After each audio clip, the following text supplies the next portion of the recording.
Mythmaker, Gracious John, 1 and 2 to the bend. Sign of the Kodiak is close up from Lancelot de Lac as they round this top turn. Then follows Kimberella around the inside in a green cap Encore d'Or. Royal Birth trying to recover from that bad break from Realise. And then towards the back of these, Boom the Groom, they're well strung out. Pretend is well back, so too Vern Castle, and outpaces Doc Sportello. They're going like the wind. Gracious John just out in front on the outside of Mythmaker as they head down, passing the 3 already. Lancelot Lack is well poised in the green and yellow jacket, Robert Winston, followed by Sign of the Kodiak. Kimberella is making ground on Encore d'Or. Royal Birth took another bad step there, then Realise as they round the turn. Pretend's got plenty to do, homeward bound. Gracious John, Mythmaker, here comes Lancelot de Lac, then Sign of the Kodiak. Kimberella finishing off very strongly. Gracious John hunted down by Lancelot de Lac and Kimberella. Kimberella getting to Gracious John, and behind these Encore d'Or, and Kimberella noses into the lead, and Kimberella wins from in second. Gracious John just run down. Encore d'Or back in third, followed by Lancelot de Lac and Mythmaker.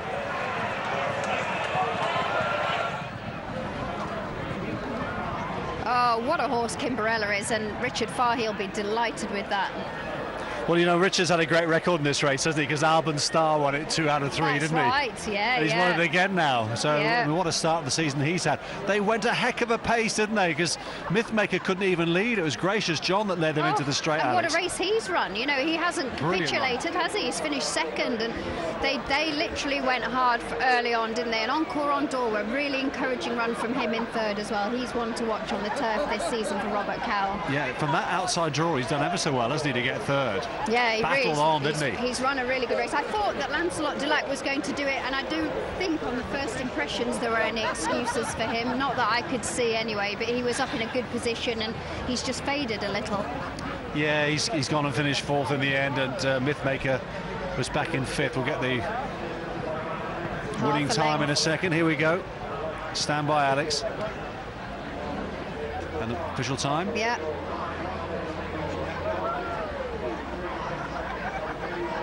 1 minute 9.36. So slightly slower, but not bad. About half a second outside the track record, so pretty quick on a breezy day.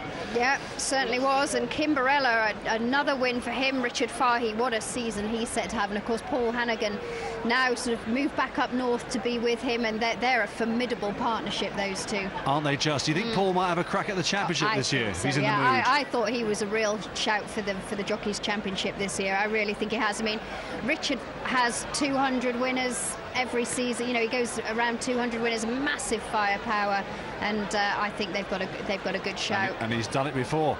Let's have a chat with the winning owner. Simon has managed to grab the winning owner, who must be delighted.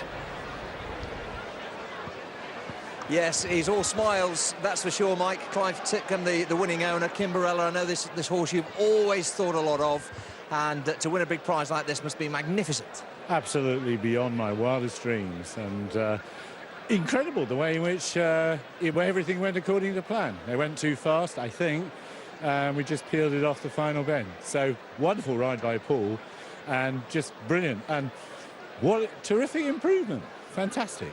Yes, I mean, it's at 7 now, this horse. He's taken his form to a new level, Clive, hasn't he? Absolutely, yes. And we thought after the last run here 3 weeks ago, in a terrific time, we thought if he replicated that, he had a good chance. But to do it that way, and in this quality of race, fantastic. So he's entered for the City of York Stakes at York, so maybe we'll have a look at that next. Who knows? Well, that's right, onwards and upwards. And just before the horse comes back, I know you want to greet him. How do you sum up a day like this? I mean, a great crowd, to win a big prize like this. What does it mean to you as an owner? This is the first time actually I've seen so many members of my family here, and it sort of feels like the more here than I sort of feel there would be at my funeral. So, but it's been ecstatic experience, and the joy of winning a race like this is indescribable. And a final mention for Alex and David Nichols and all the team that looked after him for the last 2.5 seasons. A big thank you to them, as well as, of course, to Richard Fahey. Very well said. Thank you. Your horse is back here, Clive. Enjoy the party. Thank you. Clive. I think from here it looks like him. Oh, some good scenes here.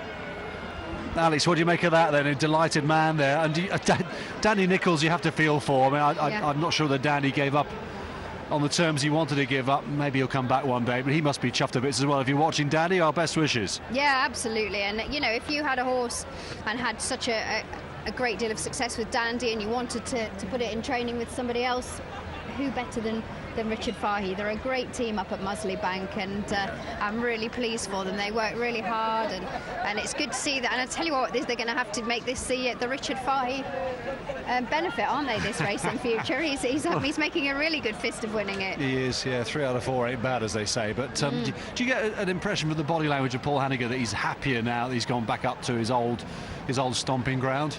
Although he was Hamdan's jockey. Well, do you know, sometimes, I mean, Paul is that sort of character. He looks as though he's the weight of the world is on his shoulders sometimes, but he's such a lovely lad. But you feel as though maybe now he's happy back being in his old base. It's probably like going home, you know. And it's a great atmosphere at Richards, and I've ridden out there, been lucky enough to ride out there, and they're a great team and a great bunch, and I should think he's chuffed to bits to be back there. More reflections when we return after the break.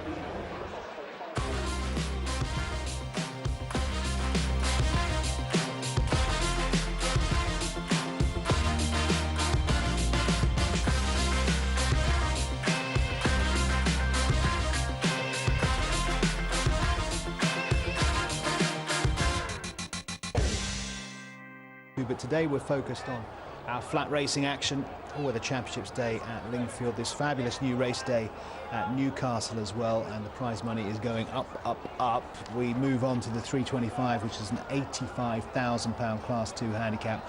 Mile 4.5 is the trip. To Be Wild is the 9-2 favourite on his own now. Josephine Gordon on board for trainer Hugo Palmer.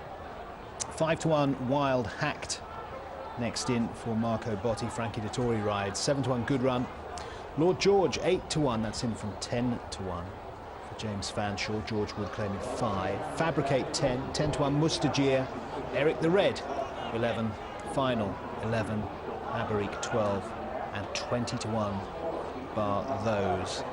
Plenty of them still to load up there at Newcastle.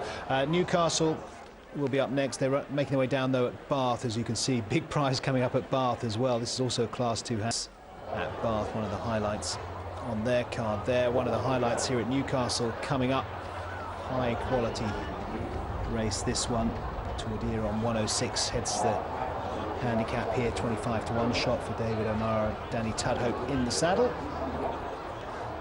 And don't forget, coming up after this, we've got a really good conditions race over a mile. Classic entries going head to head in that. That's due off at 3:55. Loading pretty advanced here at Newcastle. Bit of housekeeping for you from Bath, by the way, from our 3 o'clock race.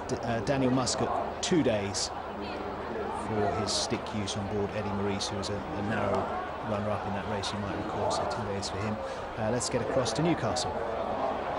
All in, and they're off. Good Run just chased along once the stalls open. The Royal Runner Fabricate is quickly into stride. Hamelin accepts the trail behind the leader. Good Run, Misty Rock, and from wider out, Wild Hacked as they sort themselves out with the first bend coming shortly.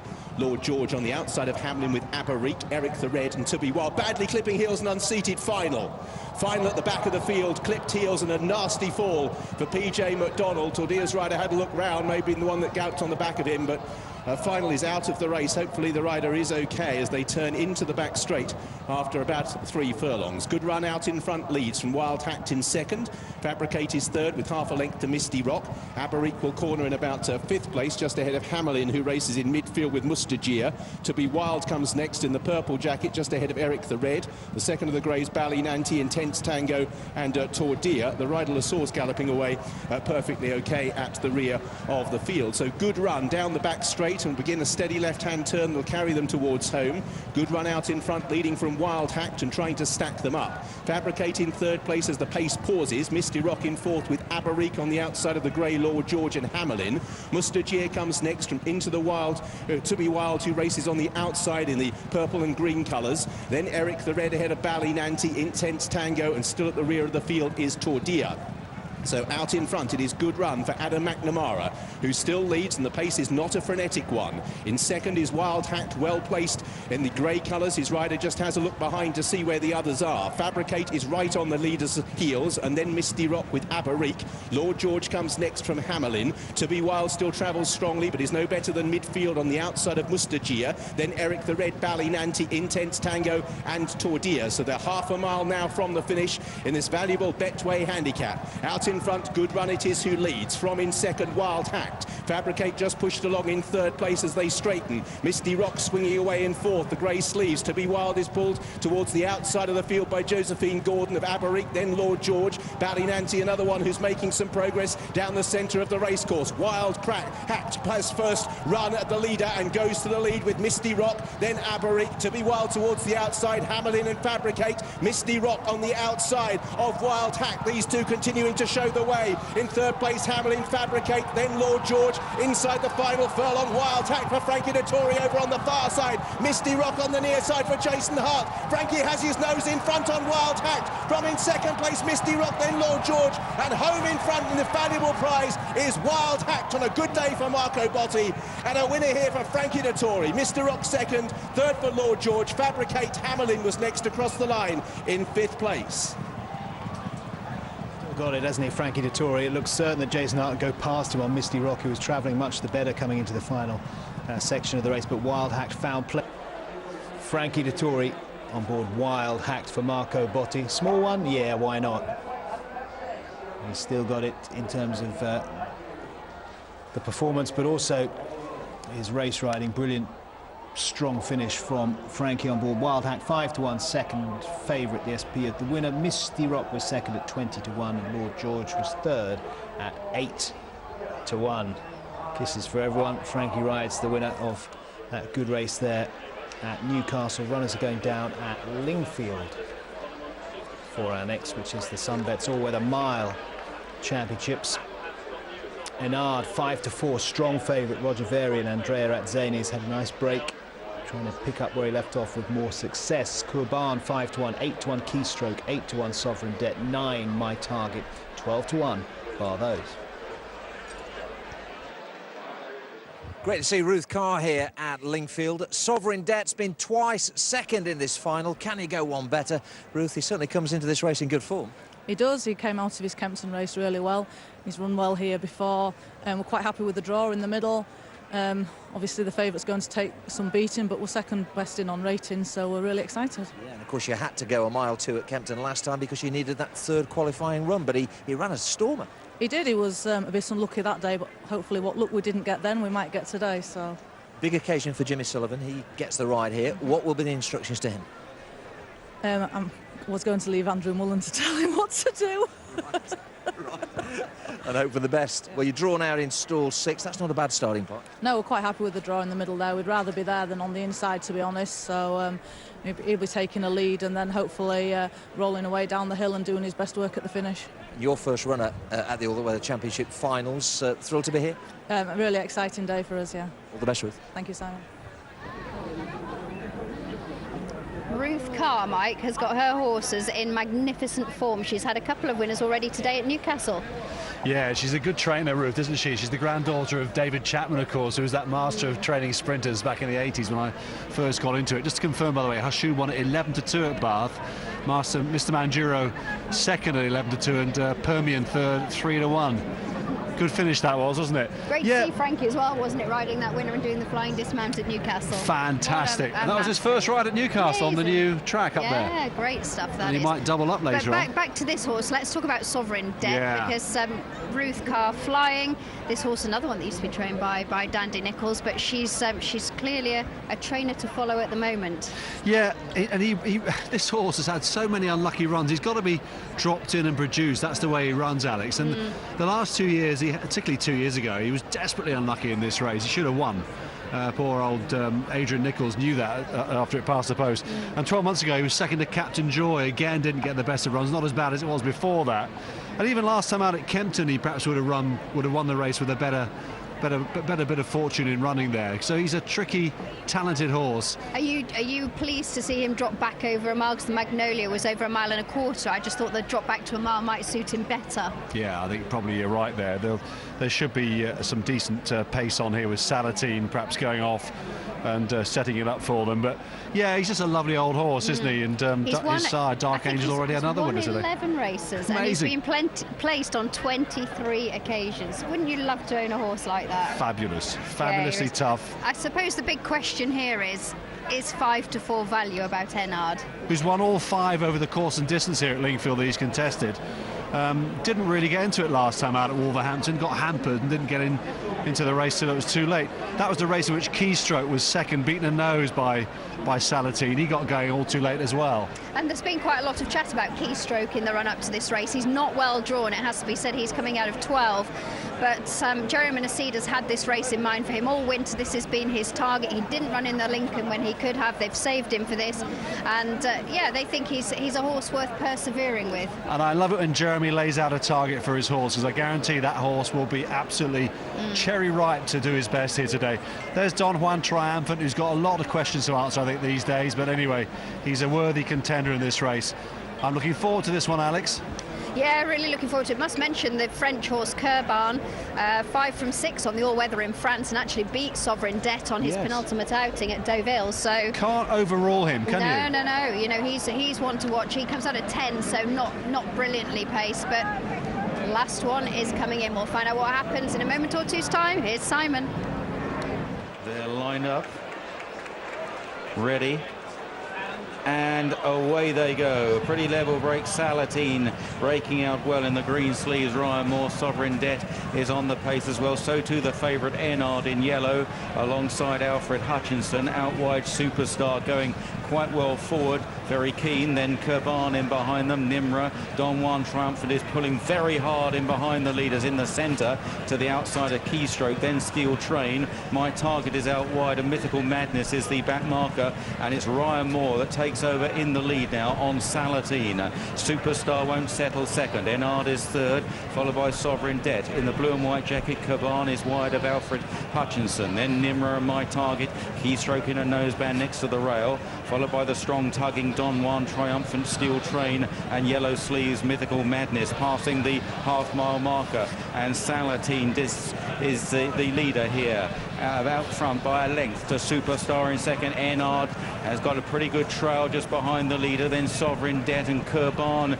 is right there as well on the outside. Dane O'Neill coming with a promising run. Back behind them Nimra, and then Keystroke and My Target into the final turn. He says go on. Salatine trying to stretch them out. Chasing hard Superstar. Kurban. Enard is after the leader, but Salatine has kicked away. Here comes Enard and Sovereign Debt as well, and Kurban out wide. But Salatine is going great guns here, not stopping at the moment. Sovereign Debt now with a head down drive, and Nimra out very wide is absolutely flying. Sovereign Debt and Nimra. Sovereign Debt wins the mile from Nimra, who was flying in third. Salatine tried to nick it. Enard only fourth, and then Kurban.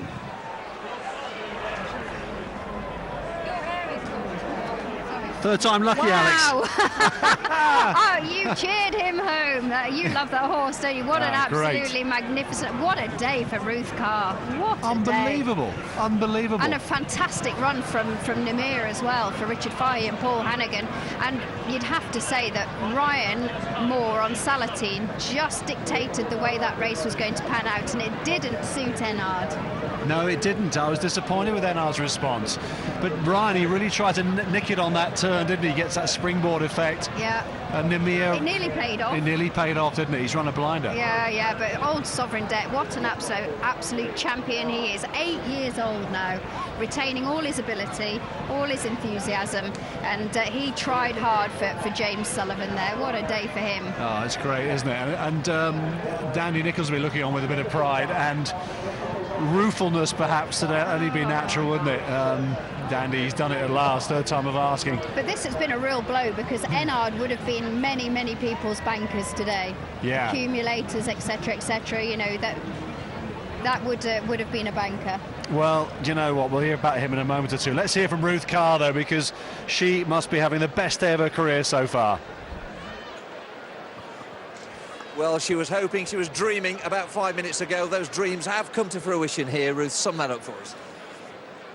It's not very often I'm lost for words, but I kind of am in this exact moment. But fantastic for the owners, for the horse himself. You know, he's been the bridesmaid so many times. He's really deserved it. I'm chuffed to bits for Jimmy. You know, he's a good grafting lad. We've had a double at Newcastle, but I dragged him down here to ride this. Bit sad for Andrew Mullen, who probably would have ridden him if he hadn't had a ban. But what's one man's bad luck is another's good luck, and fantastic day for the yard. Yeah, and the cards fell for him today. He travelled so well, didn't he? He did. Jimmy had him in a really nice position early, and he's always got his neck out and trying really hard. And I was hopeful that we were going to peg back the leader. I was just a little bit worried about the one coming up on the outside, but he was in front where it mattered. He's won many big prizes, but you've not had him very long. I haven't, no. Not sure how much of the credit of training him I can take, but we got him qualified, we got him here, and we got him right on the day, and it's a big day for us. It certainly is. Congratulations. Thank you, Simon.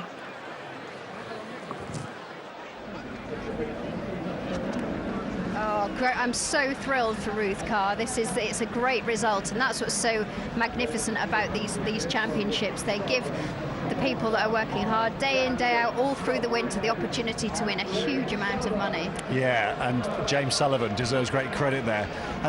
The pace was okay, wasn't it? At first, I wasn't sure whether Ryan really wanted to set breakneck fractions. He decided soon to get on with it, Ryan, from that outside draw on Salatine, and he tucked this horse in just off the pace. Didn't come from so far behind this year, did he? No, and it was interesting because Salatine may have been stretched by the mile, but I imagine Ryan thought by dictating it at his own pace in the front, he'd last home, and he just hasn't quite, has he? So that's one to watch when he drops back to 7. 8-1 the winner. Namir, who's done really well for second, 14-1. Salatine third at 12-1. And Inard was back in fourth place, and look, one pace, which I didn't think he was. No, but it was interesting when you saw the close-up. I just think maybe I'd like to see the head-on, actually, because I'm not entirely sure that if he had the gap that Ryan's whip, obviously, because there wasn't the space, just maybe he was looking at that, maybe just wondered if he had a little look at that. Yeah. But he just didn't. He was caught flat-footed when they kicked, and the pace was stepped up. He just was caught napping, really, wasn't he? He was. It was I would say that they'll come back and report he may have run a bit flat there, because he's not run to his best, because he beat Sovereign Debt, didn't he, on merit earlier in the season. So just a horse that promised so much, and you really thought that he was going to be a superstar on this card. And of all the horses, if anybody said give us one horse for All Weather Finals Day, what would it be? Enard. There's a lot of people going to be chasing after me later. You're not the only one, Alex. No. You're not the only one. Anyway, we're off for a quick break. Many more reflections when we come back.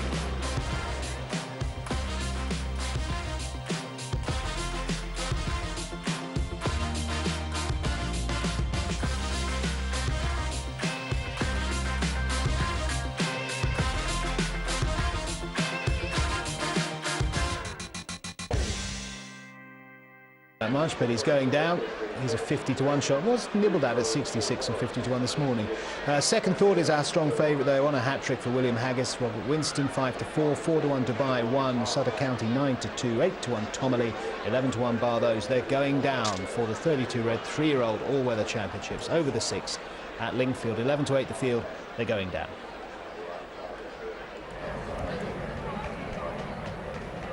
Welcome back, everybody. As you can see, Shelley Burkett has joined us, and she doesn't buy oversized clothing. She's borrowed Simon Mapletoft's coat because it's rather chilly up here. You rode in that last race. How did it go? It went okay, yeah. My horse, Steel Chain, didn't really suit him around here. He's not a very well-balanced horse, so got a bit unbalanced coming around the bend, but he's been running okay through the winter, so we live to fight another day, so hopefully he might have a break now and see how we go through the season. What's the feeling in the weighing room about the day as a whole? Yeah, it's brilliant. Like, everyone looks forward to it, and you can't complain. The prize money is just unreal here, and it's great to have something to look forward to through the winter now, and a big build up, and you can see the people here today, everyone's really looked forward to it, and it's a great atmosphere. Yeah. How are you settling in up north now, Shelley? You're based with David O'Mara these days, aren't you? Yeah, I am. Yeah, I've been Mr. O'Mara's 2 years now. Really enjoy it. It's a bit of a change coming. So 2 years? Yes, yeah, it's 2 years. It's a bit of a change coming from Newmarket to Moulton, but I'm really enjoying it, and I'm riding at big meetings like today, and getting on better quality horses, so I can't complain. Yeah, and the whole of that string seems to be getting better and better, doesn't it? Quantity and quality. Yeah, definitely. We settled into our new yard now. Been there about a year now, and everything's settled in, and we've got the gallops right, and we've got a few new faces in the yard as well. So really exciting season ahead with old and new horses. Do you get a chance to ever return back to Newmarket very often? See Mum? Now and again I get to see Mum. I see her more at the races than I do at home, but she still keeps putting me on a few, so I don't mind. Yeah, I've seen that. Yeah, Shelley's mum, by the way, is Julia Fielden, of course. So, Shelley, tell me, what are your fancies here in this the 3-year-old championship race coming up here over 6? Yeah, it's a really tight race again. To be honest, I can't see past Mr. Haggis's horse, Second Thought, the favourite there. He does really well with these progressive kind of horses, and it looks to be like best quality horse in the race, although Dubai One at the bottom there, getting £5 off the Colts. She's the only filly in the race, so I'd like to see her run well. Yeah, OK, there's Second Thought, Alex, going down. Yeah, and nice horse. Second Thought comes out of stall 5. How important is the draw? This is 6 furlongs. How important with 10 runners is it to be in a lowish, middleish position? Yeah, definitely, especially 6 around here. You don't want to be caught wide. You want to be kind of handy, box seat, trying to keep out of the way of the trouble, really, because it is frenetic 6 around here and straight into the bend. So if you can get out, keep away of trouble, and have a smooth run through it, it does make a big difference. Yeah, so that's quite interesting, isn't it? And I was just going to say, if you were drawn really low, is it better to try and make the most of that position? Yeah, you want to kind of get out, and if you're stuck on the rail around here, it's not ideal. So if you can get out and get out of the way, I'd say that would be where the jockeys will want to be, because the kickback today is quite bad, and I got a mouthful of it on steel train. It wasn't very nice, so I'd say you want to keep up there handy today. Does that vary from meeting to meeting, the kickback? It does, yeah. It varies quite a lot. You'll be surprised on the weather. Sometimes it can be fine, no problem, and like today, for some reason, it is. Today, but is quite versatile. I think coming back to 6 will suit him. Anyway, 5-4 Second Thought, Sutter County 4-1, Dubai 1 9-2, Tomerley 8. A little bit of money for Wick Powell, 9-1 from 11-1. I know he was fancied by Paul Keeley in the Racing Post this morning. 16's bar. Let's pop back to Simon in the commentary box. Yeah, it could be a fast one, this, Mike. A lot of pace. I've counted at least 6 of the field that have made the running in the past. It's a sort of situation that could be set up for a closer like the favourite. Interesting to see Ryan Moore riding for Saeed bin Sarur here, Dubai One. What a combination. Going in is Arzak. And now Marquee Club. And this will be the last one in. 6 furlongs. The 32 red 3-year-old championship, 6 furlongs they're away, and Sutter County pushed along on the inside of Visionary. Arzak going forward, and Wick Powell out wide in an early charge for the turn. Tomerley is right there in a white cap. Caught out wide is Marquee Club. Then Dubai One in the blue of Godolphin. Sutter County running into heels and getting hampered. Second Thought is fairly well back. Then Let Me Stop You There and Carlton Choice at the tail in a frenetic first quarter mile. And Wick Powell from Tomerley with on the inside Arzak in the red sleeves. Visionary close up in pink and green. Marquee Club is on the outside. Then Sutter County and Second Thought tracking them a little bit wider. Followed then by Let Me Stop You There. Dubai One is second last, and Carlton Choice is last of all. Wick Powell by a length and a half on turning in from Tomerley giving chase. Then Arzak round the inside. Visionary. Second Thought has a gap there. Robert Winston trying to come at the leaders now. Wick Powell still leads. Arzak on the far side. Tomerley. Second Thought only 4th. Needs to find more. Then Visionary inside the final furlong. Tomerley took over. Here's the favourite finding his stride. Second Thought. Visionary going with him. Second Thought wins. Favourite wins. Second Thought from Visionary. And then a gap to Tomerley. And then behind those Sutter County and Wick Powell.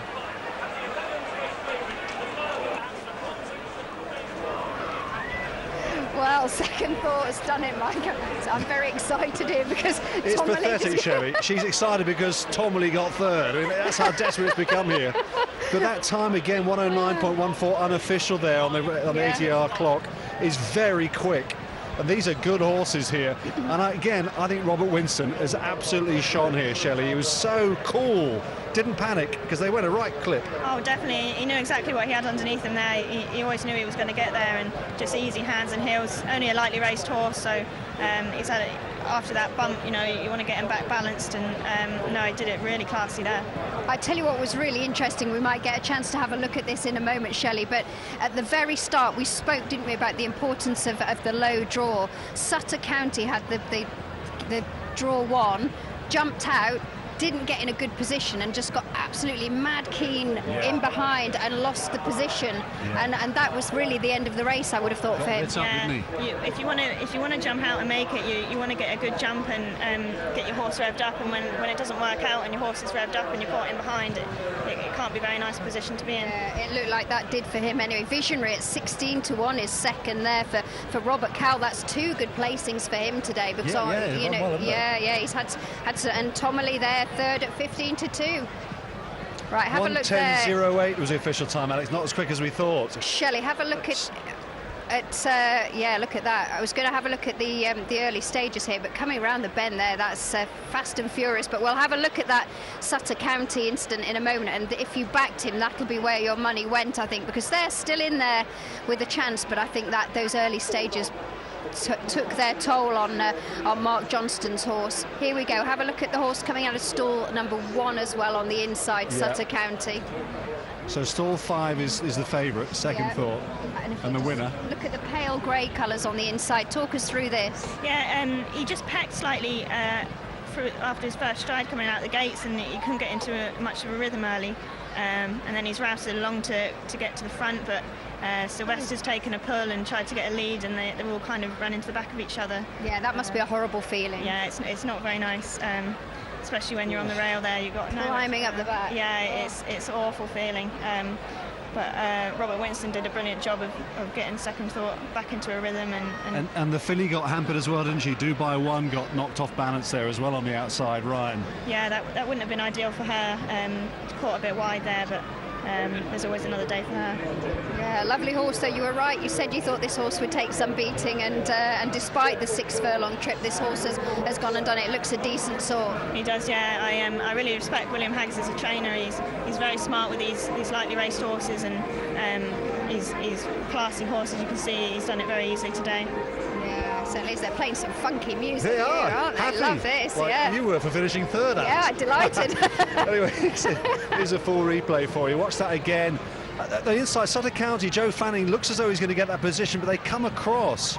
Just doesn't get there soon enough. Just hasn't get there in time, Everyone's fighting for a position straight into that bend over 6 furlongs, so everyone is straight across as soon as they can, really. So it wasn't very nice for Joe. I was going to say, Shelley, of all the distances here, if you're not drawn well, 6 is the worst, isn't it? Because you're into that turn so quickly. Yeah, you can lose a lot of ground when you're out wide around here because you're straight onto that bend. Especially with some of these sprinters, you want a nice bit of cover, so it does mean a lot when you're drawn wide out around here. Yeah, that's the nature of the beast, isn't it? In these races, everybody, is up for it, and they're all after the good prize money, and it gets even more competitive. But a horrible moment for Joe Fanning on Sutter County. But then here comes the favourite, still not looking in a promising position. Yeah, he did well as well. He got a lot of kickback there as well. Pulled out wide for a nice challenge down the middle, and to be honest, I think there were horses in behind him flattered by the margin because he looked like he could have gone on in a few more lengths there. Yeah, look at Visionary on the outside there, really stayed on nicely. I should think Robert Cowell will be looking forward to him for the rest of the season. Yeah, definitely, yeah. No, that's run a brilliant race, and on a big day like today, it's nice to pick up a nice pot. Yeah, sure is. And I thought he was given a good ride by Luke Morris there, wasn't he? Yeah, it really was. No, it's... you can see the kickback actually looking at that now as well. And how difficult is it for some of these horses? Do some face it better than others? Yeah, definitely. You can always tell some horses will go through it and others won't. See, the French horse out the back there didn't look like he was coping very well with the kickback. Wasn't really going through with it. Long way to go, isn't it, for that? It was, yeah. He was disappointing, wasn't he? He just didn't get into the race at all, did he? Yeah. Anyway, I'm delighted for the winning owner. Liam Sheridan's a great character. And let's find out now from the Winning Connections what it was like as we pick him up live with Simon. Yes, I'm walking back with Robert Winston here, the winning jockey. Robert, I know that's given you a lot of satisfaction. A hell of a lot of satisfaction. More so for the owner, Liam Sheridan, you know. Thanks to him for sticking by me with the horse. Let's keep walking. I know you've got to get back to the weight room. I'm good opportunity of staying on him. He couldn't be here today, unfortunately, but he's got a very good horse in his hands. He's got all the right attributes. I knew going to post, he's after improving and strengthening up. He just does what you have to ask him to do. He's just races lazily, but when you ask him, he's there for you, you know. I know William Haggis, the trainer, was a little concerned when I spoke to him earlier on about the horse stepping back in trip, but it didn't seem to be a problem. No, I didn't. Look, he jumped really well today. Just unlucky. Look, early on in the race, so there was a bit of a chain reaction, quite a lot of interference. He just got taken back, you know, a position or two. But look, he's a sign of a good horse. He was able to overcome that and pick up really well. Yeah, not a bad day, Rob. A nice run from Lancelot. He never lets you down, and a winner on the big day. No, yeah, Lancelot ran a really good race, you know. He's always there to be shot at the last half furlong to a furlong, you know, over 6 furlongs. But as well, he got a little bit warm today, but hopefully he'll bounce back. But yeah, it's great to get a winner today. Congratulations. Oh, This Is Us, 4-year-old by acclamation, is the winner there at Bath. We're off to Lingfield next for the Betway Easter Classic. We've saved the best till last. This is the big one. Winter Derby favourite, Winter Derby winner Convey is the 11-10 favourite and getting stronger by the moment. 7-4 this morning, 5-1 Absolute Blast, Battalion 6, 8 Grandezar, 10-1 Bardos. Good to see you. We're just chatting here, Alex, aren't we, to Didier Prodhomme, who's the trainer of Ale Henry. We've got the friend. Come and speak to us all the way from. We've got the French contingent here, the Ascot Club. Yeah, and you come and have a chat to us. Come and have a chat because you've come all the way to Lingfield. First runner, is it for the owners or for you outside France? My second runner in England. I finished second in Ascot with Robert Le Diable. In big handicap, Heritage handicap. Voilà. Yeah. And here you are at Lingfield. What are you hoping for today? The horse is in good form. He won 3 times in Cannes-sur-Mer and finished third in Chantilly last time. The second was HM, finished second in Group 1 in Dubai. We hope a good race. We are very happy to come to Lingfield. But you didn't bring the sunshine. Sorry, only in Paris. How did the horse travel? Did he travel over okay?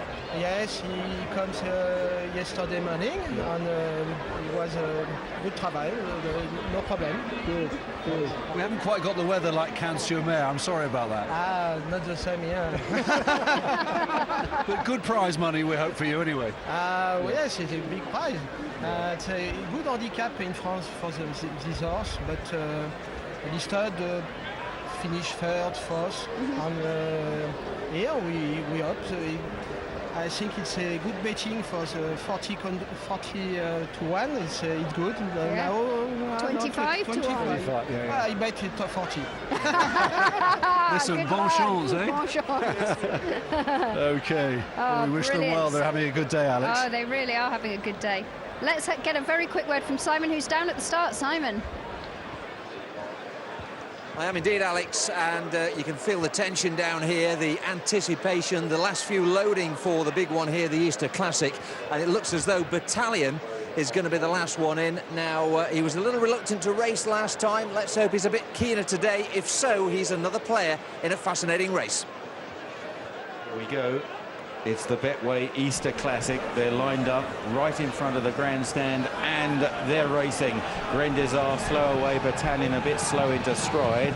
Convey is going forward on the outside, a third time lucky. Elbereth is handy as well in the white silks. Caught out wide into the turn is Absolute Blast, Metropole and Ales Henry together, the 2 French raiders. And then towards the inside, Van Houston and Grandezar as third time lucky takes them along in the hands of Paul Hannigan for trainer Richard Fahey, whose horses have been firing here today. Third time lucky, building a lead of about 3 or 4 lengths to Elbereth on the outside of Battalion, who's recovered into third now. Then Convey in fourth.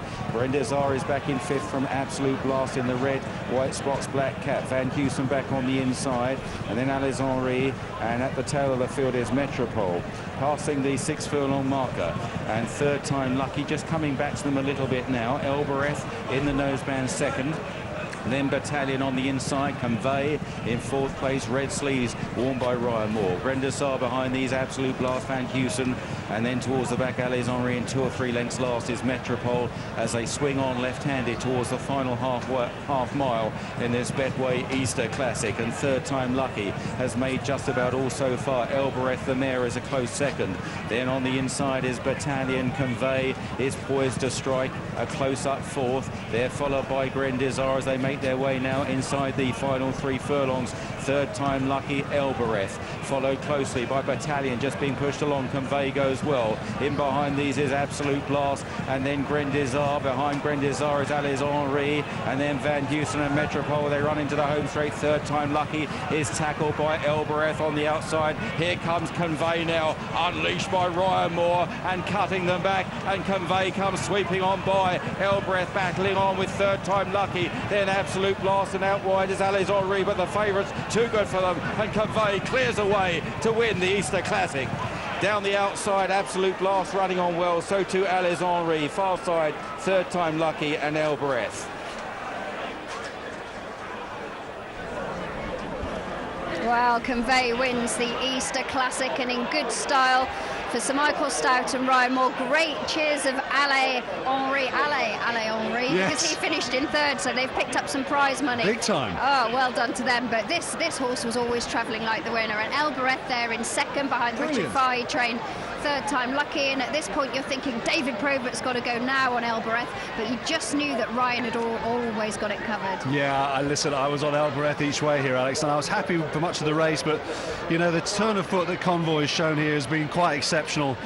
The Convey, rather. He's a really good horse. He's a Group 3 standard horse, and I think he's got an extremely bright future. And you know, in the past I've thought he's looked a little more awkward than he looked today. He didn't look awkward at all today. He looked straightforward today, didn't he? Yeah, he didn't show any signs of any awkwardness there. I thought he looked honest, and he ran all the way to the line. A good performance by him. Great run by Absolute Blast in 2nd. She's really done her best, and fair play to Ale Henri, the 6-year-old from France. Yeah, they'll be coming through for 3rd. They're chuffed a bit. They're in tears just now. Really? Yeah. That's amazing. They've picked up £18,600 in 3rd, and they were saying we could have run in a handicap in France, but we've come here, some good prize money. I'm delighted to see that they've picked a bit of that up.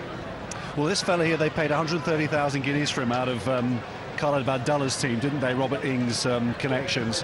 And he's picked up the Winter Derby now and the Betway Easter Classic. He's won this at 11-10 favourite with Absolute Blast at 7-1 in 2nd. She drifted on the day, didn't she? Ale Henri, 25-1 back in 3rd. I'm delighted with the response we got from them next door. This is great, isn't it? Because that's what All-Weather Finals Day is all about. They come here for the prize money, they've been attracted by it, and they've been rewarded, and that can only be a great thing in the long run. And of course, how it wouldn't have been that many years ago. You can't ever imagine Sir Michael Stout having a really fancied runner in an all-weather contest, but he's come here, and you know, it's great. It's a level playing field, and it's fantastic to see. And what does he pick up for winning that? For winning, he gets £124,500. Well, do you know what? He's almost picked up his sale cost, hasn't he, there, for winning that race? And of course, they won the Winter Derby on top of it as well. So he's been a great buy, hasn't he? He really has. Good. And 10,800 people here today at Lingfield, which is a record turnout for this day. Brilliant, Alex. Yeah, it really feels like it as well. A real buzz around the place. So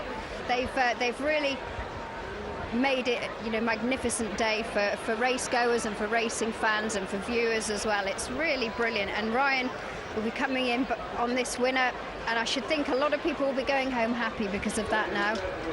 Yeah, this is one horse that would have been extremely well fancied today. I know that Martin Kelly was all over Convey, wasn't he, earlier in the day? Yeah. Said he was a certainty. Ryan's coming back in. Maybe get a little smile. Yeah, we do. Fantastic. From the former champ. Little nod. The only thing we haven't got here is Robert Cooper to have a quick word with him after the race, sadly. What a shame. I actually read your column on sportinglife.com, and you said maybe Alex could be the one to speak to him after the last race. And actually, I'm so kind, you see, Alex. I'm a generous presenter, you know. You are. I'm glad that Simon Mapletoft is probably Well, if Ryan can't give him a word after that, I'd be disappointed. To be fair to Ryan, you know, he's looking pleased with that. It's a great payday, run. Isn't it? There's Coral. Yeah. So Michael's better half. No, he looks happy, and it's great to see, you know, and you couldn't fail to be happy on a day like today. I know they were playing happy over the PA system, but it just gives you that buzz. Yeah, it does. So the good thing in the big race of the day comes home, convey Ryan Moore for the Stout team. À des 4 ans, Gilles, nous sommes sur la distance classique, 2400 mètres. Oui, on a des concurrents d'une certaine valeur, d'une bonne valeur au départ de cette épreuve. Je vous laisse découvrir le tableau des partants que je vais vous commenter. Là, Pom Pom Palace, Pierre-Charles Boudot. 1,40, c'est peut-être un peu pas assez quand même. Le 2 Montesquieu aurait certainement préféré un terrain beaucoup plus souple. À ce temps-ci, à Antoine Hamelin. Le 3 qui arrive, Clément Lecoeuvre. Le 4, Belgium Gentleman, avec Christophe Soumillon, on est proposé à 13 contre 1. Attention, au 5, Paul Dragon. Vincent Cheminot, il est assez joué à 9 contre 1. Et puis, vous voyez, dans le bas du tableau, nous avons les outsiders avec le 6 Kidamo, le 7 Icar. Et sur un dernier tableau, le 8, Liebesbrief. Nous allons voir une petite course de référence, Gilles. Elle concerne Pom Pom Palace, qui est à 4 pour 10. Elle a 100% de réussite à Lyon-Paris. Et justement, on la revoit là-bas le 19 mars. Pom Pom Palace, qui va terminer ce jour-là deuxième d'une femelle. Thank you, bye bye. Thank you, bye bye, c'est la Kazakmanie qui est complètement à gauche. Dans le sillage à cet instant de Pom Pom Palace, la 3e place c'était pour Ragazza d'Oro. Et la 4e pour Prince Nomad, qui a mal couru depuis. Victoire donc pour Thank You Bye Bye et la très bonne 2e place pour Pom Pom Palace. Cette 2e place faisait suite à un échec dans l'épreuve du défi du galop de Cagnes-sur-Mer. Et Thank You Bye Bye qu'on a vu prendre l'arrivée du Newcastle il n'y a pas très longtemps. On regarde, Gilles, l'arrivée de la première à Toulouse. C'est le pic 5, 12, 7, 8, 14 et 5 après développement de la photographie. Nous allons repartir à Lyon pour retrouver ces 4 en piste.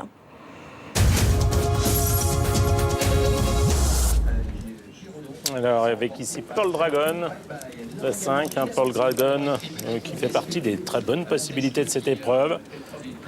Paul Dragon, le 5 donc qui effectue là une rentrée. Il n'a pas couru depuis son échec dans une listed à Saint-Cloud. C'est le prix Donizy qui se dispute sur plus longue distance, sur 3100 mètres. Et c'est très bien cette course-là pour effectuer une rentrée. Alors, je vous propose maintenant de réécouter Jean-Pierre Gauvin, tout au moins de l'écouter concernant Pom Pom Palace. Oui, qui c'est vrai est irréprochable ici à Paris, avec sa valeur dans cette course à conditions. Les parieurs ne voient que lui avant le coup. Oui, mais c'est vrai que j'y compte aussi, pas mal. Bon, il y a les 2004 qu'on peut craindre un petit peu. Il aime les courses rythmées. Il ne faudrait pas que ce soit une fausse course, mais a priori, il y a des chevaux pour aller devant. Voilà, j'espère juste qu'il ait un bon parcours. C'est vrai que je serais déçu qu'il ne soit pas tout près de la victoire. La dernière fois dans le prix Charles Giraudon, justement, est-ce que vous étiez déçu d'avoir été battu à la fin ? Non, il est battu par Thank You Bye Bye qui rendait 4,5 kg, si je ne me trompe pas, qui a fait l'arrivée listed derrière de très bonnes juments.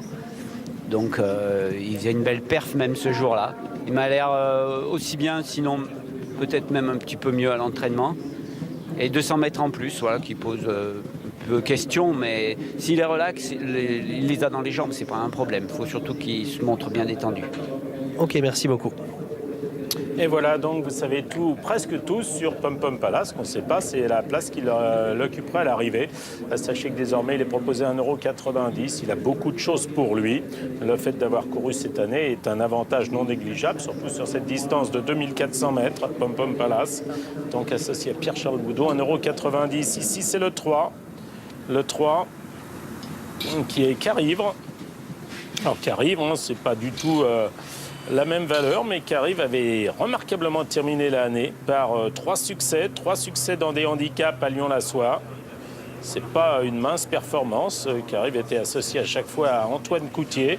Antoine Coutier qui sera associé aujourd'hui à Kidamo qui porte le 6. Alors Carivre est surtout jusqu'à présent un grand spécialiste de l'hippodrome de Lyon-la-Soie.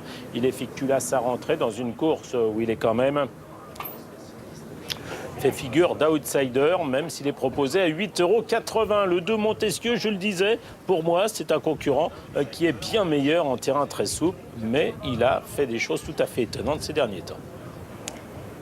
Gilles, je vais vous demander un instant, puisqu'il y a une enquête dans la première à Toulouse. Elle concerne le numéro 8, Bonheur de Ney, qui a normalement pris la 3e place, comme vous voyez. Mais notez bien qu'à la 6e place, c'est le numéro 9, Val de Vilto. Ce qui nous donnerait 12, 7, 8, 14, 5 et 9. Et je reste près de vous s'il y a un changement. Je ne bouge pas non plus, donc voilà. Bon, j'ai parlé de Montesquieu en disant qu'il était en pleine forme, mais qu'il préférait un terrain plus souple. Il reste sur une 4e place sur l'hippodrome de Compiègne, à l'occasion d'un quintet remporté par Todbourg devant Alzar et Temple Boy. Bon, pour moi, ce n'est pas une priorité. 6,10 €, je lui préfère le 5 Pearl Dragon, qui effectue là une rentrée, je le disais, mais qui a couru, qui a affronté des adversaires supérieurs. Sa victoire d'octobre à Chantilly sur la PSF devant Golden Guépard est une bonne sortie. Il avait aussi très bien fait sur l'hippodrome de Cagnes-sur-Mer en mai 2016 en terminant 2e de Danny Léo. Il était battu alors qu'il était grand favori ce jour-là, mais il devançait Vea Calto et qui a une première chance dimanche dans le Quintet. Il devançait Moka qui a depuis triomphé dans le Quintet. Bref, Pearl Dragon devrait bien faire dès sa rentrée. Kidamo, le 6, n'a pas couru cette année. Il n'a pas couru d'ailleurs depuis sa 2e place en 2400 mètres derrière Master Spirit. C'était sur l'hippodrome de Salon de Provence, l'an passé. Ce jour-là, il devançait Duc de Lorraine, qui lui rendait 3 kilos. Pourquoi pas pour une place. Jean-Pierre Gauvin dire qu'il serait quand même très déçu. Enfin, il s'attend vraiment à une très bonne performance. Il veut simplement que ça soit une course un peu rythmée, de façon à ce qu'il ne tire pas sur 2400 mètres. Ici, le 2 Montesquieu. Le 3, c'est Carivre, une rentrée, concurrent qui reste sur plusieurs succès dans des handicaps à Lyon-la-Soie. On n'a pas évoqué encore les chances du partenaire de Christophe. Il a couru dans un quintet sur l'hippodrome de Saint-Cloud fin mars. Ce jour-là, sans résultat, ou tout au moins sans bon résultat. D'ailleurs, l'avant-dernière fois, c'était pareil, alors qu'il était assez joué. C'était qu'il avait gagné sur l'hippodrome de Toulouse en fin d'année, battant Osville. Et on va peut-être annoncer le résultat de l'enquête, non? Tout à fait, Gilles, puisque le 8, arrivé initialement 3e, a été disqualifié. 12, 7, 14, 5 et 9, comme vous le voyez, c'est l'arrivée de la première. Le pic 5 à Toulouse, cette arrivée est officielle. Très bien. Sur l'hippodrome de Chantilly, groupe préparatoire au poule d'essai. Donc, Jockey Club. Parti pour cette 5e épreuve, le prix du printemps, une course à condition, une course D, avec un excellent départ pour le 6 Kidamo en bleu, avec Carivre également, et puis le 8, Libus Brief, qui vient maintenant à l'extérieur de Montesquieu. Ces 3 concurrents qui précèdent côté corde le rentrant, le 5 Pearl Dragon, avec aussi à l'extérieur Belgian Gentleman. Les dernières positions occupées côté corde par l'As Pum Pum Palace et la dernière place pour l'instant par le 7 Icar. Ils sont parcourus environ 300-400 mètres sous la conduite du 6 Kidamo. Montesquieu, le 2, est en 2e position. Le 8, Libus Brief, est 3e, avec à son extérieur qu'arrive le 3. À son intérieur en jaune, le 5 Pearl Dragon. Viennent ensuite Belgian Gentleman, le 4. À son intérieur, le favori de la course, l'As Pum Pum Palace, les manches roses. Et en blanc, la dernière position pour le 7 Icar. Tournant, il reste 1600 mètres environ, un peu moins, avec toujours Kidamo qui a l'avantage depuis le départ. À son extérieur, le 2 Montesquieu, Antoine Hamelin.